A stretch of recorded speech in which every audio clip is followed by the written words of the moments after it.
고품격 나날이 방송 한주일 장전의 원투펀치 389회 1부 시작해 보도록 하겠습니다. 오늘은 또 시작하기 전에 할 말이 있습니다. 네. 저번 주에 저희가 녹화를 할 때 포체티노 감독에 대해서 그림 그려주시는 분들께 이벤트를 드렸잖아요. 포체티노 인사이드 스토리를 드린다고 해서 딱 공모를 했는데 굉장한 그림이 들어왔습니다. 네, 아주 여러와 같이 와. 많이 들어왔는데 네. 그중에 정말 추리고 추려서 네. 세 분을 선정을 했어요. 네. 네. 그래서 저희가 그 세 분을 또 소개를 안 해드릴 수가 없잖아요. 엄청난 그림이 왔기 때문에 하나씩 좀 보여드릴까 합니다. 자, 첫 번째 그림입니다. 김선재희 님이 그려주신 그림. 이분의 특징이 있어요. 가장 빨리 보내주신 그림이에요. 훌륭하시네요. 네. 크로키네요. 네. 포체티노 감독보다는 저는 그 안토니오 이노끼 같은 레슬링 선수가 생각이 때문에. 나는데요. 네. 아, 왜 그러세요? 열심히 잘 그려주셨는데.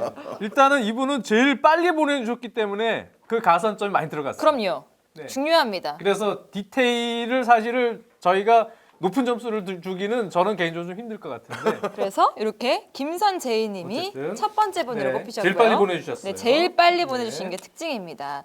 두 번째 또 그림을 또 보여드릴게요. 와, 요거는 이분은 좀 뭐 살아있어요. 디테일이 살아있어요. 이분은 전문적으로 하시는 분이에요. 그러니까. 이 정도면은. 네, 그런 특징을 잘 살려서 그리셨는데 근데 이분은 또 가산점이 있습니다. 왜냐? 바로 원투펀치 졸개들과 안방마님을 또 그려주셨어요. 아우, 어떻게 근데 그렇게 저는 여기에 대해서 너무 잘 그려주셨는데 하나 불만이 있어요. 순주마님은 한 15년 후쯤의 모습이 약간 보이고 저는 저도 한 15년, 20년 후의 모습이 보여요. 네네네. 근데 한의원님은 지금보다 좀 젊게 그리셨어. 그 평가에 대해서 어떻게 생각하세요, 네. 위원님? 아니요, 제가 봤을 때는 그냥 저하고 굉장히 비슷하게 그리셨어요. 네, 근데 저도 솔직히 저랑 말해서 비슷하고. 세 명의 얼굴의 그런 특징을 잘 역시 그래요. 캐리커처다 보니까 잘 표현을 하신 것 같아요. 근데 그림보다 확실히 실물이 순주마님은 훨씬 나시네. 아니, 저는 언제 봐도. 그림으로 담을 수 없어요. 이 최민호님의 작품 한번 보도록 할게요. 아, 요거는 색깔까지 들어갔어요. 오. 아, 근데 이게 굉장히 디테일이 살아있는 게 토트넘을 떠날 당시 이 포체티노 네. 감독의 라카에서 이렇게 안녕 이러면서 얘기를 좀 썼었잖아요. 네. 선수들에게 그런 장면을 또 그러니까 이 이분의- 그림에 스토리까지 있어요. 네. 네. 그러니까 이분 스토리까지. 그림은 근데 약간 이제 우리나라 성향의 그림보다는 유럽의 그 잡지에 나오는 그러한 작화 같은 느낌? 잡지를 주로 유럽 네. 걸 보고 자랐구나. 그런 어디 거 느낌이에요. 보셨어요? 잡지는 소년중앙 어깨동무 새소년이죠. 그 있어요. 예, 예. 그게 어렸을 때 이제 매달 나오는 잡지. 아. 소년중앙, 어깨동무, 새소년 나오고, 네. 그 다음에 이제 그 이후에 86년부터 보물섬이 나오고 있어요. 네. 85년. 그건 이제 한 세대 아래죠. 보물섬. 전 정말 알 수가 없네요. 저희 때는 그런 거 알 수가 봤어요. 없죠. 네. 어쨌든 이렇게 세 분을 저희가 선정을 했어요. 근데 이 선정한 기준이 뭐였냐면은 사실은 아까 한의원님께서 많은 분들이 이렇게 응모를 해주셨다 그랬는데 사실 요 세 분 응모를 해주셨습니다. 제가 얘기했잖아요. 네. 당첨률 100%였습니다. 근데 그런 거 치고는 세 분 모두 다 응모를 했는데 그 작품 퀄리티가 꽤 있었다는 거. 작품성은 다 높았어요. 네. 네. 이렇게 또 당첨률이 높다 보니까 여러분들 가끔씩 저희가 또 상품을 또 드리거든요. 그럴 때 꼭 많이 응모를 해주시면 감사하겠습니다. 이렇게 당첨되신 분들 소개를 해드렸고요. 이제 정말 본격적으로 원투펀치 시작해 보도록 하겠습니다. 자, 1부 주제는 UEFA 챔피언스 리그 바로 16강 대진표 살펴보기입니다. 두 분 딱 보시고 나서 어떤 생각이 드셨나요? 짧게 한마디씩 하시자면. 이번 그 16강 대진이 저는 근년의 대진들보다는 더 마음에 들어요. 재밌을 것 같아요. 네, 뭔가 기대가 되는. 흥미로운 매치업들이 꽤 있다. 네. 그러니까 이번에 뭐 빅리그 팀들만 싹 올라왔기 때문에 거의 다 빅매치예요. 그렇습니다. 그렇기 때문에 지금 한 경기 한 경기 절대 넘어갈 수가 없거든요. 저희가 한 경기씩 한번 짚어보도록 하겠습니다. 먼저 뭐 굉장히 기대를 모았던 토트넘, 무리뉴의 토트넘이 과연 누구와 붙을 것이냐라고 얘기했잖아요. 바로 그 주인공은 라이프치히였습니다. 라이프치. 이 대진도 상당히 의미가 있을 것 같은데 어떻게 좀 예상하세요? 라이프치히에 대해서 아마 경기를 직접 보신 분들은 이 팀이 얼마나 다이나믹한 팀인지 아실 거예요. 나겔스만 감독 체제에서 전술적으로도 뭐 3백 혹은 뭐 4-2-2-2과 같은 유형 또는 녹화 기준으로 지난 라운드 같은 경우는 초반에는 폴스베리를 세컨 스트라이커처럼 폴스 나인처럼 운영하는 약간 다이아몬드 전형 같기도 하고 4-3-1-2처럼도 또 운영을 했었어요. 그래서 전반적으로는 일단 전술적으로 상당히 다양한 옵션을 가지고 대처를 하는 나겔스만 감독이기 때문에 토트넘 입장에서도 상대하기가 매우 까다로운 팀이고 이 팀은 공을 중심으로 숫자 싸움을 하는 팀이에요. 엄청난 압박이 거기에 가세가 되죠. 그래서 선수들의 특정한 포지션에 구애받는 그런 밸런스 있는 운영을 하는 팀이라기보다는 공을 중심으로 엄청난 유연한 어떤 움직임 그리고 상당히 그 공을 중심으로 공격 시나 수비 시에 전체적인 팀이 숫자 싸움을 가세를 하고 배후 침투에 능한 베르너 같은 공격수도 있고 또 포울센처럼 뭐 여러 가지 제공권이나 다양한 능력을 또 같이 겸비한 네. 그런 선수 유형에 상당히 많은 활동량을 가지고 있는 또 윙백들 이런 체계에도 상당히 유연하고 상당히 선수들의 어떤 변화 또 전술의 변화 여러 가지 옵션들이 매우 다양하게 표출이 되면서 전술적으로 매우 강한 팀입니다. 네, 그렇기 때문에 우리가 그냥 딱 이름만 들을 땐 라이프치히가 팬들 다 아시다시피 차차그 오브리그부터 투자가 돼서 레드불에서 C는 강호처럼 얘기했지만 지금 현재의 전력만 보면 역시 뭐 토트넘으로서 매우 힘든 상대이고 물론 이 팀이 단점이 없는 건 아니에요. 네, 그러한 숫자 싸움을 좁은 공간에서 막 가져가기 때문에 네. 아주 안정적인 체계의 그 밸런스, 포지셔닝 밸런스는 조금 불안한 부분도 있어요. 왜? 압박이 풀릴 경우, 전환이 되거나 공이 방출이 될 경우에 그런 부분도 물론 있습니다. 하지만 매우 상대에 까다롭기 때문에 이 팀하고 할 때는 아마 전술적인 대처를 조세 무리뉴 감독이 어떻게 할지 모르겠지만 상당히 기동력도 요구가 되고 전술적인 대처도 많이 필요한 그런 어려운 팀이 걸렸어요. 네, 그래서 라이프치히 경기는 아마 요즘에 라이프치히 경기를 보신 분들은 아시겠지만 보는 순간 라이프치히에 대한 이미지는 많이 바뀌어요. 매우 강팀입니다. 네, 그렇게 보시면 됩니다. 아니 그래서 저 토트넘이 유리하다는 얘기예요? 라이프치히가 유리하다는 얘기예요? 저 개인적으로 볼 때는 5대5 싸움을 봅니다. 네. 5대5 네, 싸움으로. 그러니까 그냥 네임밸류만 보면 그래도 토트넘이 라이프치히라서 조금 잘 된 것 아닌가 이렇게 보시는 분들도 있겠지만 매우 어려운 상대다. 네, 최근에 오히려 네임밸류만 높고 기동력이 조금 저하되어 있는 그러한 명문 강팀들도 있어요. 그런 팀들에 비해선 매우 힘든 상대다. 네. 실질적인 전력은 그렇기 때문에 저는 5대5 봅니다. 이 대진을 보고 또 어떤 사람들은 이 나겔스만 감독이 1군 경험이 없는 최연소 감독이잖아요. 예전에 무리뉴 감독하고 좀 비교를 하더라고요. 네, 나겔스만 감독이 사실 뭐 20대부터 돌풍의 감독으로 유럽에서 떠오를 때 네. 그때부터도 사실은 무리뉴 감독이 아주 파릇파릇했을 때와 비교가 좀 됐었죠. 그런데 이번에 이제 대진이 저는 흥미롭다고 얘기한 것이 일단 감독들의 대결이 굉장히 흥미로운 것들이 많아요. 이제 맞아요. 하나하나 차례차례 말씀드리겠습니다만 조세 무리뉴와 율리안 나겔스만의 대결은 지금 정순주 아나운서가 잘 지적해 주셨다시피 정말 경험으로만 따지면은 챔피언스 리그에서 지금 뭐 무리뉴만한 사람도 드물죠. 이제 그런 사람과 나이 차이가 상당히 많이 나는 촉망받는 유럽의 가장 대표적인 젊은 감독 중에 한 명인 율리안 나겔스만의 대결이거든요. 이 자체가 상당한 흥미를 자아내는 대결임에 틀림이 없고요. 그 또 하나는 이제 이런 부분이 있죠. 라이프치히가 조별리그에 있었던 조가 물론 누가 올라가도 이상하지 않다고 뭐 장지현 의원도 그렇게 얘기했던 그런 조에서 올라오기는 했지만 지금 일단 16강에 모인 팀들을 놓고 봤을 때 항상 우리가 이런 팀을 찾잖아요. 예전에 모나코 혹은 지난 시즌에 아약스. 모나코나 아약스를 뭔가 찾고 싶어하는 또 사람들의 욕망이 새로운 있어요. 돌풍의 팀. 그럴 때 아마 지금 16강에서는 그런 팀을 라이프치히. 찾으면 라이프치히가 될 가능성이 높다. 백전노장 무리뉴 감독과 나겔스만의 재밌어 보이는 그런 스타일을 지닌 라이프치히와 이 대결 자체는 흥미롭지가 않을 수가 없는데 일단 이제 이런 부분은 있습니다. 어찌됐건 무리뉴 감독은 토너먼트에 있어서 비길 데 없는 경험의 보유자잖아요.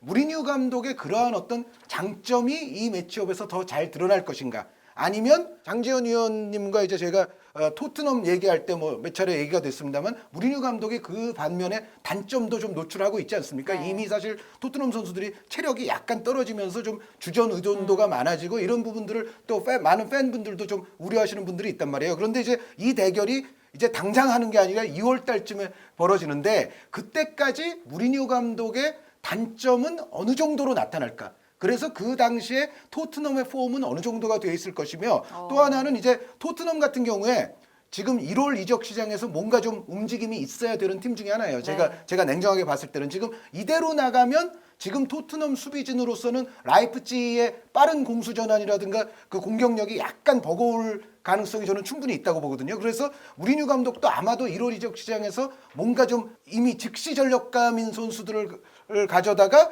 좀 추가 영입을 아마 하려고 할 가능성이 높은데 그것이 과연 토트넘이 이루어질 수 있을 것인가. 네. 그런 부분들이 이제 두 팀 간의 대결에서는 변수로 나타날 수가 있는데 저는 이런 거 나오면은 항상 제가 잘하는 거 있어요. 그 해외에 제가 나름 괜찮다고 생각하는 칼럼니스트들이 딱 대진 나오면은 이제 예측 칼럼을 쓰는 것들이 있는데 그런 것들을 제가 다 봐요. 다 봐서 몇 대 몇을 제가 다 적어왔습니다. 뭐냐면 요 경기에 관해서 글을 쓴 사람이 7명이 있어요. 근데 7명 중에 6명이 토트넘 승이라고 합디다. 그리고 1명이 라이프치히 승이에요. 오. 그런데 요거는 있습니다. 토트넘 승이라고 하는 6명 중에 3명이 토트넘의 아슬아슬한 승리를 이야기해요. 그러니까 2명은 토트넘 신승, 1명은 토트넘이 올라가긴 올라가는데 어웨이 골로 올라간다. 원정 골로. 그러니까 사실상 이거는 거의 뭐 5대5 승부를 하는데 원정 다득점으로 이제 올라간다고 얘기를 해서 토트넘이 전체적으로 보면 제가 7명의 컬럼니스트를 봤는데 6대1로 앞서는 있어요. 그런데 6 중에 3명은 굉장히 아슬아슬한 승부를 얘기를 하고 있다. 요거는 말씀을 드리고 참고적으로 이거는 좀 그냥 흥미를 위해서 말씀드리자면 슈퍼컴퓨터는 인간들과는 다르게 오. 라이프치히의 원정 다득점 승리를 예측을 했답니다. 슈퍼컴퓨터는 어떤 걸 똑똑하네요. 분석했을까요? 네, 슈퍼컴퓨터가 이제 토트넘이 홈에서 2대1로 이기고 라이프치히 홈으로 가면 라이프치히가 1대0으로 이긴대요. 그러면 이제 라이프치히가 원정 한 골 넣어서 올라가는 거거든요. 그래서 슈퍼컴퓨터는 라이프치히의 원정 다득점 진출을 예상했는데 인간은 6대1로 토트넘이 우위이긴 한데 6 중에는 반 정도는 매우 아슬아슬한 승부를 얘기하고 있다. 네. 그러면 슈퍼컴퓨터만큼 굉장한 브레인을 가지고 있는 한준희 위원님은 네. 어떻게 예상하시나요? 제 의견을 굳이 물으신다면 해외 컬럼니스트들의 요 결과와 좀 얼추 비슷하게 저는 가고 싶어요. 아. 그러니까 토트넘이 약간 유리하지 않냐. 저는 겨울 이적 시장 토트넘 보강 못하면 라이프치히가 네, 오히려 더 유리할 수 있다. 라이프치히의 미세한 우세로 봅니다. 최근 저 도르트문트전도 봤고 라이프치히 경기를 보면 지금 상태 객관적인 내용을 보면 라이프치히가 좀 앞서 있다고 봐요. 그래서 저는 보강을 해야 된다. 저는 보강이 네, 될 보강이 거라고는 봐요. 기본적으로. 되면 네. 5대5 싸움이 될 것이다. 그렇게 보고 있어요. 네, 다음 볼 경기는 바로 도르트문트 대 파리 생제르맹입니다. 전체적으로는 파리가 유리하다고 봐요. 도르트문트가 지금 파브로 감독이 3백으로 바꾸고 나서 수비가 일단 상당히 안정적으로 변하긴 했지만 여전히 전체적인 경기 내용에서의 미세한 그 기복들은 지금 있습니다. 네, 그런 부분들을 또 어떻게 해결을 할 것이냐. 그리고 확실한 이 골게터 로이스 선수를 펄스 나인처럼 운영도 해보고 뭐 하고 있지만 역시 그런 부분에 있어서는 마무리를 져야 될 때의 파괴력. 전적인 경기 운영은 전술적인 부분에서 아주 대등하게 막 부딪히고 또 파브로 감독이 3백으로 바꾼 상황에서 역동적인 운영이 같이 부딪힐 수는 있지만 지금 현재 스쿼드의 어떤 클래스를 봤을 때는 파리 상제르맹이 골을 넣을 방점을 찍어준 능력은 더 세다. 네, 그래서 지금 상황에서는 전 파리의 우세를 봅니다. 네, 동의하십니까? 저는 지난번에 제가 파리 생제르맹이 챔피언스 리그를 만약에 좀 시쳇말로 먹고 싶다면 이번이 어떻게 보면 가장 좋은 기회이자 어쩌면 마지막 기회가 될 수도 있다. 왜냐하면 네이마르라든가 은바페 선수의 내년 여름 행선지를 또 우리가 예측 불허거든요. 그렇죠. 그 선수들이 뭐 끝까지 남아 있을 것 같진 않고 뭐 시기가 문제인데 과연 이제 내년 여름에는 어떨 거냐. 또 아마 파리는 내년 여름에도 또 평지풍파가 날 거예요. 그 두 선수 때문에. 그리고 또 조별리그 치른 거를 보면은 굉장히 위력적인 건 틀림없잖아요. 그렇죠. 지금 장 의원님 말씀대로 월드 클래스 탤런트에 있어서는 그러니까 선수 개별적인 어떤 재능들에 있어서는 파리가 도르트문트보다 평균적으로 앞서는 건 사실이에요. 네. 그리고 좀 더 우승 후보처럼 보이는 것도 사실이고 그래서 이제 제가 또 칼럼니스트들을 찾아봤죠. 8명의 칼럼니스트를 봤는데요. 이번에는 6대2로 파리 생제르맹이 우세합니다. 그런데 그 6 중에 1명 같은 경우는 파리 생제르맹이 아주 쉽게 이길 것이다. 도르트문트를 타격한다. 아주 강승을 또 예측하는 사람도 있어요. 아주 강하게 이긴다. 네. 그래서 슈퍼컴퓨터는 뭐라고 했느냐? 파리 생제르맹이 득점 합계 4대 2로 네, 이긴대요. 이거는 인간과 슈퍼컴퓨터가 일치했습니다.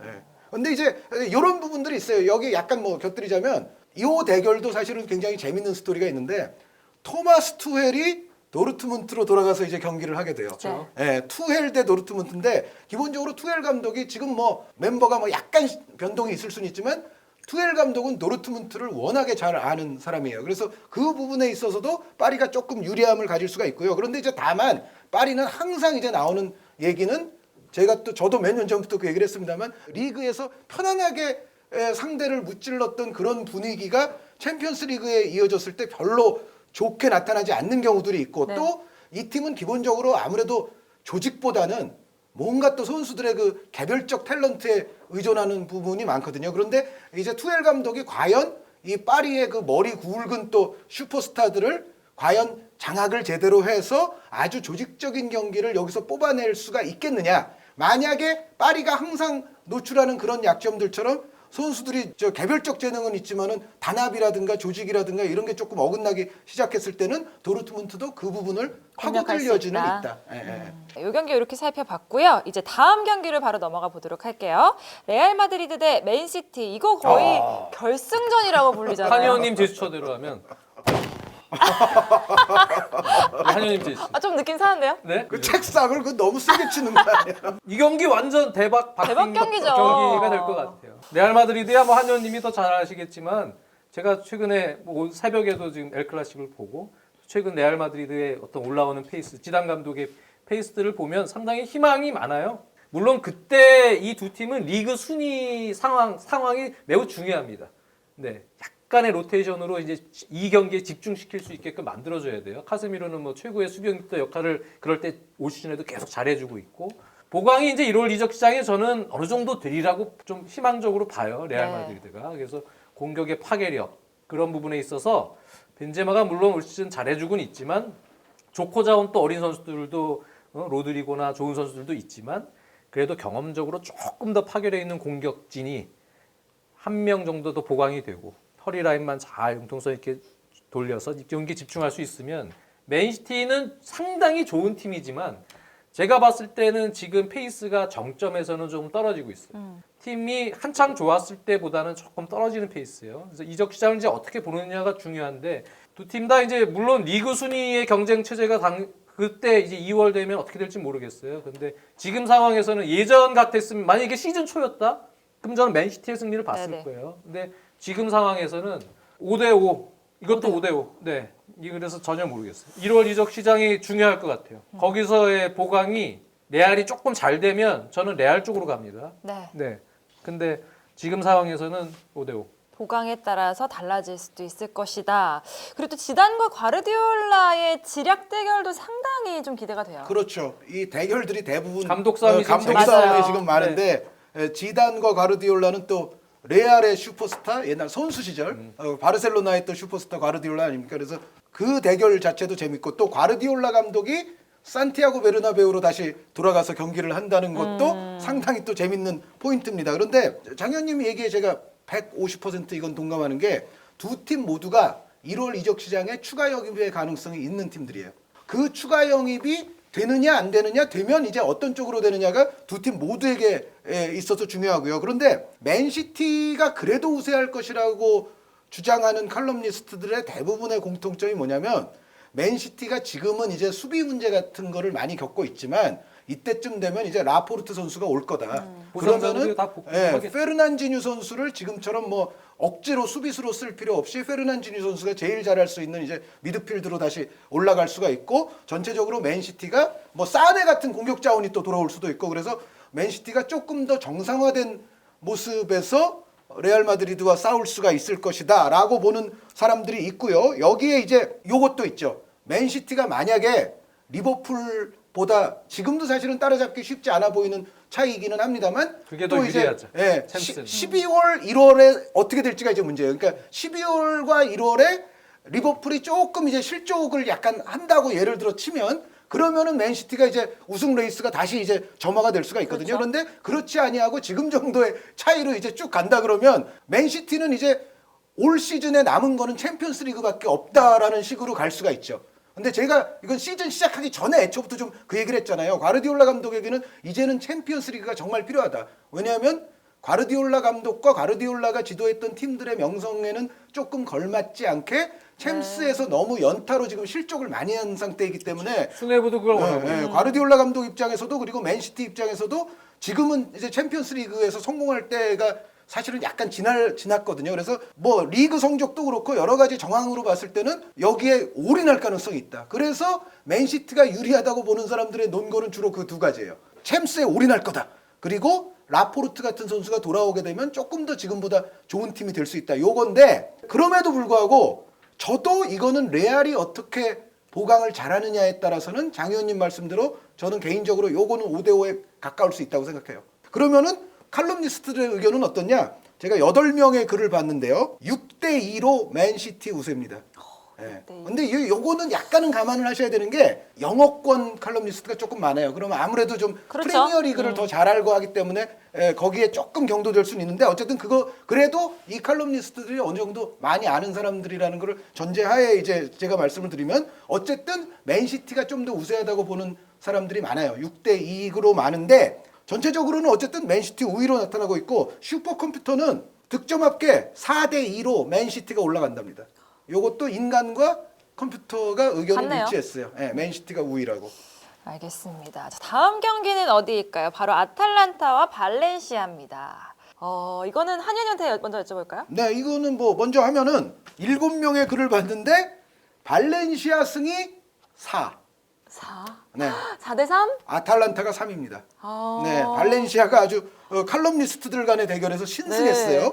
그리고 슈퍼컴퓨터를 또 먼저 말씀드리면 득점 합계 3대2로 발렌시아가 올라간답니다. 똑같네요. 네, 어쨌든 사람이랑. 근데 아주 살짝이죠. 오늘 말씀드리는 모든 경기들 가운데 가장 칼럼니스트와 슈퍼컴퓨터가 모두 미세한 승부라고 예측하는 승부가 이 승부입니다. 가늠할 수 없다. 네, 가늠할 수 없어요. 그래서 장 의원님께 마이크를 넘기고 싶어요. 가늠할 수 없기 때문에. 이 가늠할 수 없는 경기 어떻게 분석하시나요? 저는 발렌시아가 5.5 대 4.5 정도로 앞설 수 있다고 지금 상황에선 예측을 해보겠습니다. 네. 이 가스페리니 감독의 아탈란타가 조별리그 마지막에 2경기 때는 그래도 수비에서 막 집중력들을 보이긴 하지만 지난 시즌과 비교할 때는 일단은 전체적인 수비로 전환될 때 밸런스 안정성이나 그런 것이 리그랑 같이 보면 확실히 떨어져 있고 네, 지난 시즌보다 전력이 저는 좋다고 생각지 않아요.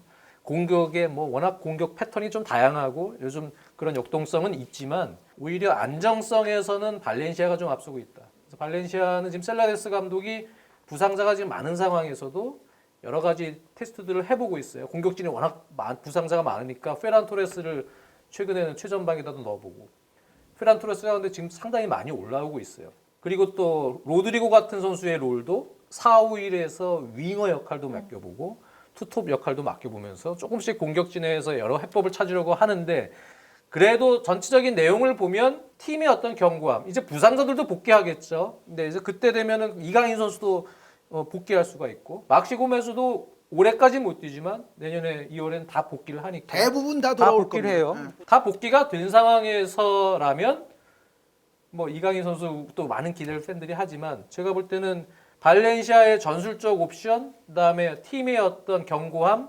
안정성, 전술적 안정성이죠.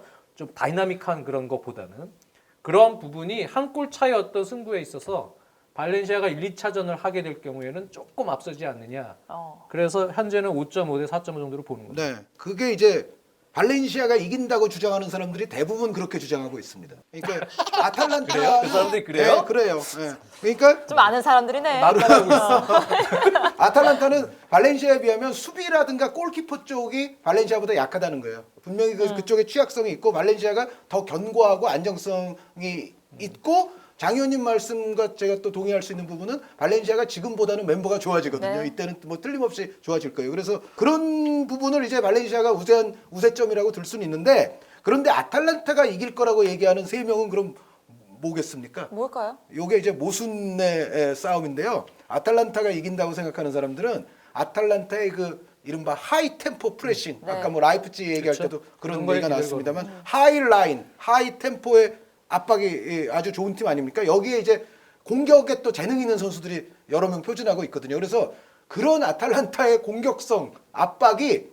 어느 팀을 상대로도 균열을 낼 수 있다. 그러니까 예를 들어 맨체스터 시티도 결과는 뭐 맨시티가 뭐 이기더라도 아탈란타가 좋은 흐름을 가져갈 때는 맨시티도 좀 당황하거든요. 네. 이제 그래서 어떤 수비를 상대로도 아탈란타는 균열을 일으킬 정도의 공격력과 압박 능력이 된다. 고로 아탈란타는 발렌시아에게도 균열을 일으킬 수 있다. 고로 아탈란타가 공격력으로 이길 수 있다는 얘기예요. 그러니까 더 안정적이고 상대는 좀 안정성에 취약하니까 이제 발렌시아가 이길 수 있다고 주장하는 논리가 있고, 반면에 아탈란타 정도 공격이면 발렌시아를 흔들 수 있을 것이다 라고 생각하는 사람들은 또 반대로 생각을 하는 거죠. 그래서 어쨌든 요 대결은 상당히 미세하게 해외에서도 좀 보고 있는 대결 중에 하나입니다. 예.